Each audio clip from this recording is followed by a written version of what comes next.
Good morning students. आज का हमारा टॉपिक है अतिरिक्त सामग्री और उपकरण। जब हम वीएम डिस्प्ले करते हैं तो हमारे पास बहुत सारी अतिरिक्त सामग्री और उपकरण की हमें आवश्यकता होती है और उसमें बहुत सारे वो होते हैं, क्या बोलते हैं, उपकरण होते हैं जिनके द्वारा हम क्या करते हैं, डिस्प्ले करते हैं। जैसे कि एक बार प्रदर्शित करने से संबंधित व्यवस्था की सभी आवश्यकताएं पूरी हो जाती हैं तो अधिशेष सामग्री और उपकरणों को वापस गोदाम में अवश्य भेजा जाना चाहिए। जैसे मान लीजिए आपने डिस्प्ले करने के लिए 5-6 मैन्युकिन निकाल लिए।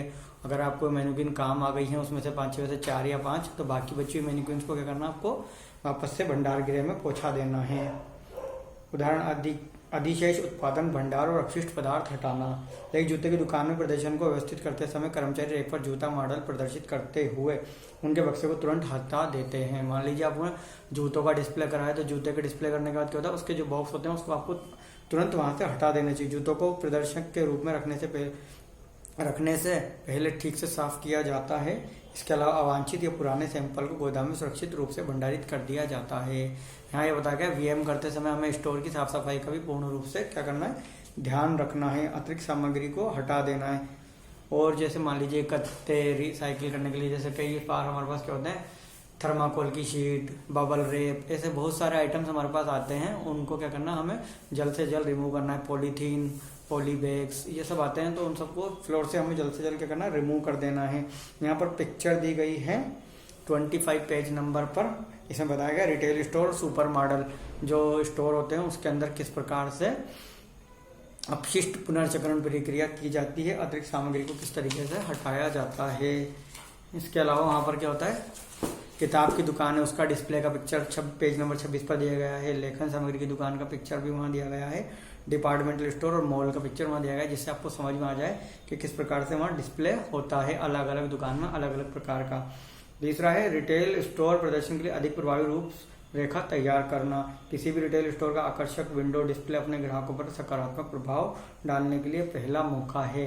रिटेल विक्रेता ग्राहकों को आकर्षित या विकर्षित कर सकते हैं।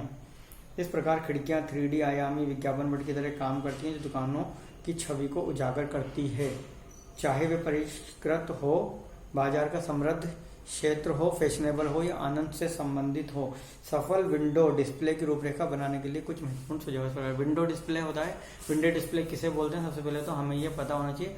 विंडो डिस्प्ले होता है किसी भी स्टोर है, अगर आप जाएंगे वहां पर तो वहां क्या होता है, कांच लगा होता है साइड में। एक तरफ हम एंट्री करते हैं स्टोर में और दूसरी तरफ साइड में कांच लगा होता है और कांच के पीछे एक बैकग्राउंड होता है और वो बंद होता है ना। तो उस बंद डिस्प्ले के अंदर जाकर जो डिस्प्ले किया जाता है उससे क्या बोलते हैं, विंडो डिस्प्ले बोलते हैं। वो उस स्टोर की विंडो होती है, उसके अंदर मैन्युकिन्स रख दी जाती है, कुछ प्रॉप्स रख दिए जाते हैं, उस पर कुछ फैशनेबल मर्चेंडाइज पहना दिए जाते हैं उन डमीज को और वो डिस्प्ले कर दिया जाता है। तो उसे हम क्या बोलते हैं, विंडो डिस्प्ले बोलते हैं। तो सबसे पहले हमें इसे समझना पड़ेगा, इसे जरूरत से ज्यादा नहीं करें। मतलब विंडो में 1-2 मैन्युकिन की जगह तो हम उसके हिसाब से ही करना चाहिए, यही नहीं उसके अंदर बहुत सारा हम हर कुछ डिस्प्ले में लगाते हैं। दूसरा, प्रचार बिक्री किए जाने वाले उत्पाद को केंद्र बिंदु बनाए। जो मेन चीज हम बेच रहे हैं उसको केंद्र बिंदु बनाए, लगे कि हम लोग क्या बेच रहे हैं। मान लीजिए आप मेंस के कपड़े बेचने के लिए अगर वहाँ कोई डिस्प्ले करें तो आपको वहाँ शर्ट पैंट लगाना है, तो उसी को मुख्य केंद्र बिंदु बनाए रखना है। अच्छी प्रकाश व्यवस्था द्वारा उत्पादों का ध्यान आकर्षण करने लायक बनाएं। वहां पर लाइट की व्यवस्था अच्छी होनी चाहिए, लाइटिंग करनी चाहिए। उत्पादों का व्यवस्थित ढेर न लगाएं या पिरामिड का उपयोग करें। उत्पादों का व्यवस्थित ढेर लगाएं या पिरामिड का उपयोग करें, या तो ढंग से उन्हें जमाएं, अच्छे से फाइल से लगाएं उनकी, और या फिर उनका पिरामिड बना दें। दूसरा, पुतलों को मनोरंजक बनाए। जो पुतले बनाए हैं उनको जो कपड़े बनाए वो मनोरंजक होने चाहिए, रचनात्मक बने। कोई थीम को हमें याद रखकर बनाना है। प्रभावोत्पन्न कारों को लाएं। पृष्ठभूमि का उपयोग करें। पृष्ठभूमि पीछे जो बैकग्राउंड है उसके पीछे मान लीजिए दिवाली है तो दिवाली के अकॉर्डिंग दिए, लाइट, ऐसे थीम लगाएं। अगर क्रिसमस है तो क्रिसमस के अकॉर्डिंग करें, नया साल है तो नया साल के अकॉर्डिंग डिस्प्ले करें। ईद है, कोई भी त्यौहार है, अगर हम फेस्टिवल के अकॉर्डिंग कर रहे हैं या कोई पर्टिकुलर डे के सेलिब्रेशन के लिए हम वहाँ ले रहे हैं थीम, तो उस थीम को उस डे के अकॉर्डिंग ली जानी चाहिए। विशेष रूप से प्रदर्शित उत्पादों का भंडार करके रखें। तो इस प्रकार से हम क्या कर सकते हैं, एक अच्छा विंडो डिस्प्ले तैयार कर सकते हैं इस तरीके से। दूसरा है दृश्यमान विक्रय प्रदर्शन की योजना बनाना और तैयारी करना। दृश्यमान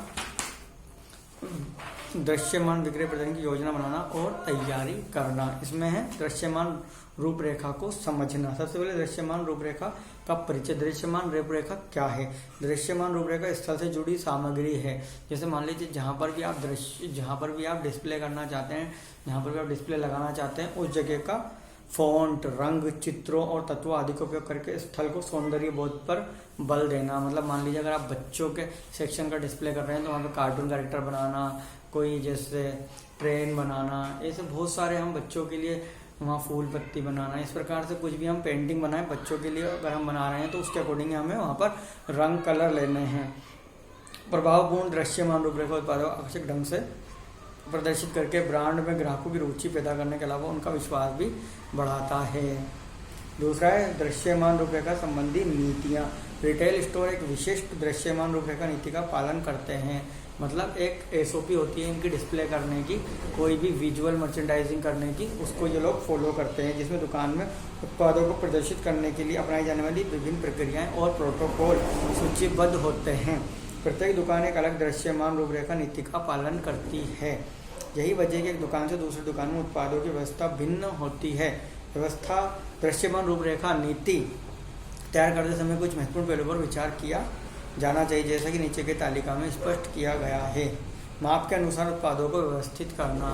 अगर हम माप के अकॉर्डिंग उत्पादों को व्यवस्थित कर रहे हैं तो उसके अकॉर्डिंग ही हमें करना। जैसे उदाहरण के लिए छोटे उत्पादों को निश्चित रूप से शेल्फ पर सामने की पंक्ति में व्यवस्थित किया जाना, जबकि बड़ी वस्तुओं को अंतिम पंक्ति में रखा जाना चाहिए। मतलब छोटी वस्तुओं को आगे वाली पंक्ति में रखना है और बड़ी वस्तुओं को पीछे वाली पंक्ति में रखना है, जिससे कि वो आसानी से कस्टमर को दिख सके और ग्राहक की पहुंच आसानी से हो जाए उन तक। दूसरा है प्रदर्शन के सबसे महत्वपूर्ण खंड को सबसे आकर्षक बनाना।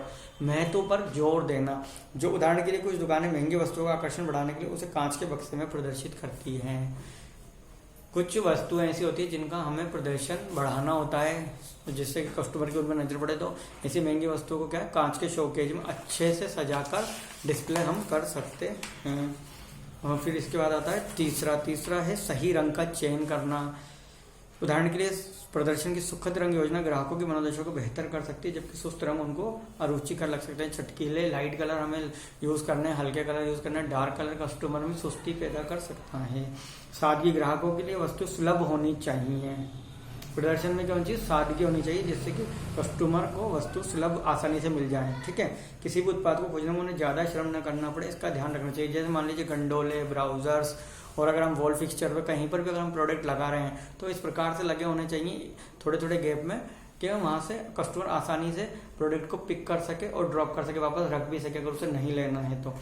और प्रशिक्षुओं को चयनित उत्पादों से संबंधित एक उपयुक्त दृश्यमान नीति बनाने के लिए समझाएं। जो भी प्रशिक्षु हैं, कस्टमर केयर एसोसिएट, उनको क्या करना चाहिए, उनको समझना चाहिए किस प्रकार से डिस्प्ले होता है। ग्राहकों की जरूरतों का स्पष्ट अनुमान लगाना। सबसे पहला काम क्या है, ग्राहकों की जरूरतों का अनुमान लगाना। फिर बाजार में उत्पाद की मांग से संबंधित रुझान। फिर है मौजूदा ग्राहकों की मांग के आधार पर उत्पादों का चयन करना। उत्पाद का उपयुक्त माप तय करना। दृश्यमान रूपरेखा का संक्षिप्त विवरण। दृश्यमान रूपरेखा का संक्षिप्त विवरण यह है, दृश्यमान रूपरेखा का संक्षिप्त विवरण विक्रेता एक विशिष्ट दृश्यमान रूपरेखा के संक्षिप्त विवरण के अनुसार उत्पादों को प्रदर्शित करता है, जिसे निश्चित रूप से स्पष्ट, प्रभावी और दुकान की आवश्यकता के अनुसार बनाया जाना चाहिए। संक्षिप्त दृश्यमान रूपरेखा में क्या क्या जानकारी होनी चाहिए। कोई भी डिस्प्ले किसी स्टोर का अगर हम चुन रहे हैं तो वहाँ पे हमें कोई भी प्रोडक्ट डिस्प्ले करना है तो हमें वहाँ क्या क्या चीजें चुननी है। उत्पादों को प्रदर्शित करने का पैटर्न, प्रदर्शन का हमारा बजट कितना है। दूसरा है दुकान की विशिष्ट उम्मीदें और उद्देश्य। हमारा विशिष्ट उम्मीद क्या है, हम लेडीज कस्टमर्स के लिए टारगेट कर रहे हैं, बच्चों के लिए टारगेट कर रहे हैं, हमारा प्रोडक्ट जो है वो बच्चों के लिए है, बड़ों के लिए है, किस प्रकार का हमारा कस्टमर होगा और हमारा उद्देश्य क्या है। ठीक है। तीसरा है विभिन्न प्रकार के आरेख, मतलब वहां पर किस प्रकार से हमें उसकी सजावट करनी है और हमारे लक्षित ग्राहक, वो जो हम पहले पढ़ चुके हैं, हमारे ग्राहक कौन से होंगे। ठीक है। वस्तुओं को आसानी से देखने के लिए विंडो डिस्प्ले में केंद्र बिंदु बनाया जाना चाहिए। उसके बाद प्रदर्शन की तरफ दर्शकों का ध्यान खींचने के लिए प्रदर्शन के प्रत्येक घटक को स्वच्छ और समक्रमिक रखें। मतलब जो भी हमने विंडो डिस्प्ले बनाया उसमें जो भी डिस्प्ले किया है उसको आकर्षक बनाया जाना चाहिए, उसे अच्छे से अच्छा सजाया जाना चाहिए। ठीक है। दृश्यमान रूपरेखा के बुनियादी तत्व क्या हैं, वो हैं दृश्यमान रूपरेखा के बुनियादी तत्व निम्नलिखित है। आकृतियां, जो भी हम वहां पर पिक्चर बनाते हैं, कोई कोई भी हम वहाँ लाइनिंग करते हैं, अगर उसमें आकृतियां या आत्मनिहित हिस्से, प्रत्येक वस्तु की आकृति होती है। आरेखों द्वारा चित्र बनाकर दर्शाने वाली रेखाओं का उपयोग कर सकते हैं और विशेष क्षेत्र को परिभाषित करने के लिए रंग, रूप, रंग आदि में भेद करना। ठीक है। रेखाएं दो बिंदुओं को जोड़ती हैं। इनका उपयोग आकार बनाने में सहायता को परिभाषित करके रंग, रूप बनाने और विभाग बनाने के लिए किया। सभी रेखाओं की लंबाई, चौड़ाई और दिशा होती है यदि वे सीधी हैं। रंग रूप, इसके द्वारा यह पता चलता है कि किसी वस्तु की ऊपरी सतह कैसी महसूस होती है या महसूस होनी मानी जाती है। उपयोग के आधार पर रंग रूप का प्रयोग चतुराई से ग्राहक को रोकने या उसका ध्यान आकर्षित करने के लिए किया जाना चाहिए। किसी तत्व को दोहराने से पैटर्न का गठन और निर्माण किया जा सकता है। रंगीन पट्टियों का सम्मिश्रण और पसंद, इनका उपयोग विभिन्न मदों में अंतर लाने के लिए, महत्वपूर्ण बनाने के लिए और गहराई दर्शाने और या जानकारी को व्यवस्थित करने में सहायता करने के लिए किया जाता है। रंग का सिद्धांत जांच करता है कि कैसे अपने ग्राहकों पर कई विकल्पों का मनोवैज्ञानिक प्रभाव पड़ता है। आकार, ये 3 आयामी वस्तुओं पर लागू है। यह उनके द्रव्यमान और आयतन को परिभाषित करता है।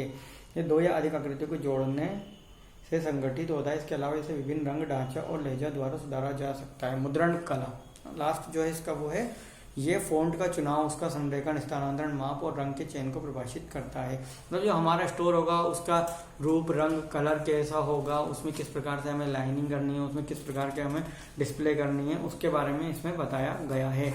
अब है अगला, रूपरेखा बनाने के लिए प्रदर्शन की आवश्यकताओं का पता लगाना। संक्षिप्त दृश्यमान रूपरेखा तैयार करने से पहले दुकान की विशिष्ट प्रदर्शन आवश्यकताओं की पहचान की जाती है। इस आवश्यकताओं को निम्नलिखित कारकों से पहचाना जा सकता है। दुकान की रंग वरीयताएं, दुकान की आरेख वरीयताएं, मौजूदा प्रदर्शन प्रयुक्त आरेख सामग्री, उत्पाद प्रदर्शन को पूरा करने की समय सीमा, प्रदर्शित किए जाने वाले विभिन्न उत्पादों का माप। मतलब हमें क्या क्या करना है, हमें क्या क्या चीजें हमें डिस्प्ले में लगानी है, पहले उनका चुनाव करना। दूसरा, दुकान की आरेख वरीयताएं, मतलब कहाँ कहाँ हमें माल रखना है, किस प्रकार का रंग हमें वहाँ यूज करना है। इस प्रकार से इसके अंदर बताया गया है कि किस प्रकार से हमें डिस्प्ले करने से पहले, मतलब हम जब दुकान कोई नई खोल रहे हैं, जब हमने जो खाली दुकान ली है, जो खाली है एकदम है, उसका किस प्रकार से हमें चुनाव करना है, उसमें किस प्रकार से हमें डिस्प्ले लगाने के लिए फर्नीचर सेटअप करना है, किस प्रकार से वहां पर हमें रंग, कलर का इसका सेटअप करना है, ये सब चीज़ों की जानकारी इसमें दी गई। दुकान की बाह्य रूपरेखा और दिखावट को विकसित करने के लिए अतिरिक्त बजट आवंटित किया जाता है, जिससे वस्तुएं ग्राहकों को बाहर से ही दिख जाएं। जैसे शीशा लगाना, दुकान के आकर्षक रूप को प्रदर्शित बैनर, प्रवेश द्वार, छज्जा, शामियाना और विज्ञापन चिन्हों का उपयोग करके बनाए रखा जाता है।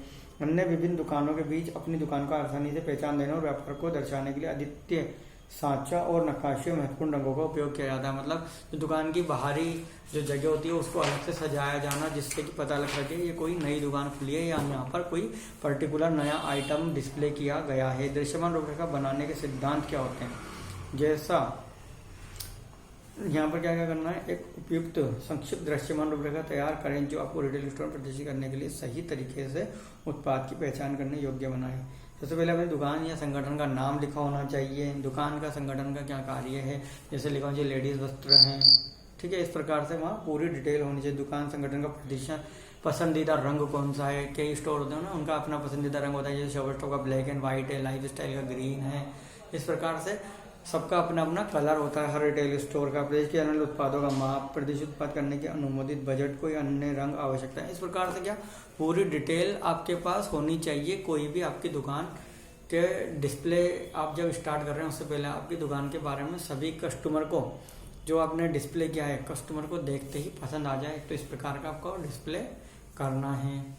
मेन्यू क्वीन का यूज़ करना है, प्रॉप्स का यूज़ करना है, ऐसे आप जो जो चीज़ें यूज़ कर सकते हैं और अच्छे से यूज़ कर सकते हैं उनको यूज़ करके आपको एक अच्छा डिस्प्ले वहाँ बनाना है। तो जब भी आप डिस्प्ले बनाएं तो उसमें यह देखें कि आप कोई थीम ले रहे हैं, किसी पर्टिकुलर त्यौहार या कोई फेस्टिवल या मान लीजिए शादी का सीजन आ रहा है तो उसके अकॉर्डिंग लेना है।